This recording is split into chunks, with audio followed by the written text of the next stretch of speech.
और इस अवसर पर मैं आप सबके सामने हिंदी पर कुछ पंक्तियाँ उपस्थित करने वाली हूँ। हिंदी यह भारत की राजभाषा है और इसके सम्मान उपलक्ष्य में हर वर्ष हिंदी दिवस मनाया जाता है, क्योंकि हिंदी यह सिर्फ हमारी राष्ट्रभाषा ही नहीं बल्कि हमारे विचारों का सरलता से आदान प्रदान का एक जरिया भी है।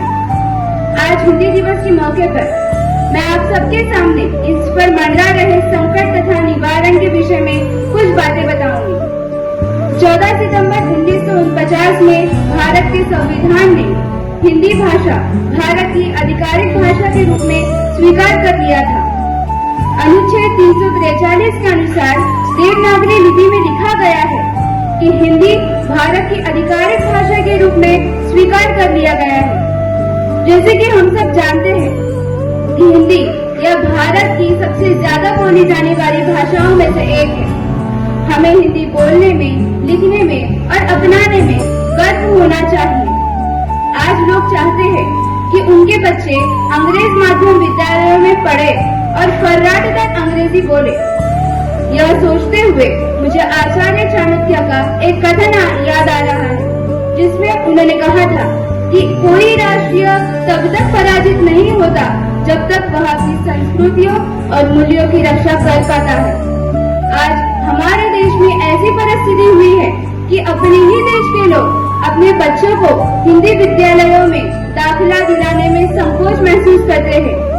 इसलिए सरकार को भी यह अंग्रेज माध्यम विद्यालयों में सुनिश्चित करना चाहिए कि अंग्रेजी के साथ हिंदी को भी बराबर का स्थान दे।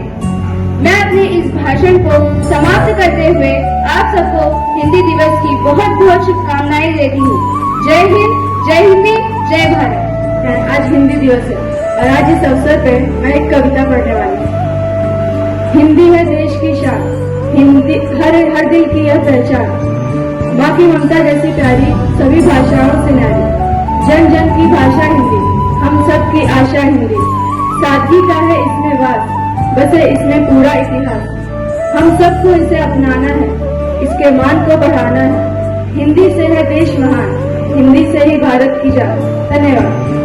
मैं हिंदी अध्यापिका के नाते आज हम सब जानते हैं कि कल 14 सितंबर ये पूरे राष्ट्र में, पूरे देश में हिंदी दिवस के माध्यम से मनाया जाने वाला दिन कहलाता है।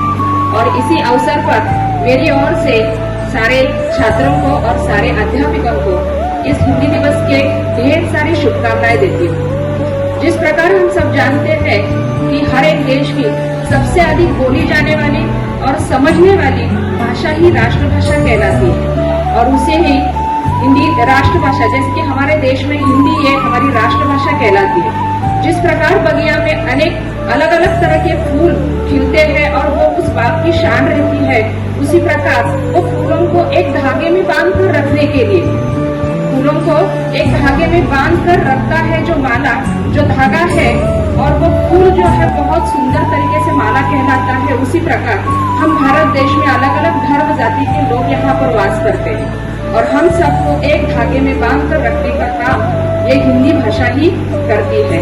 और इसीलिए हमारे देश में हिंदी ये हमारी राष्ट्रभाषा कहलाती है। और फिर से एक बार मैं आप सभी को हिंदी दिवस के तौर पर इस अवसर पर ढेर सारी शुभकामनाएं देती हूँ। और 14 सितंबर ये दिन राष्ट्रभाषा हिंदी दिन के तौर पर जाना जाता है। इस अवसर पर मैं एक कविता कहना चाहती हूँ। भारत माँ की जान है हिंदी, भारत माँ की जान है हिंदी। हम सबका अभियान है हिंदी, हम सबका अभियान है हिंदी। जन जन की भाषा है हिंदी, भारत माँ की आशा है हिंदी। हिंदुस्तान का गौरव गाता है हिंदी, हिंदुस्तान का गौरव गाता है हिंदी।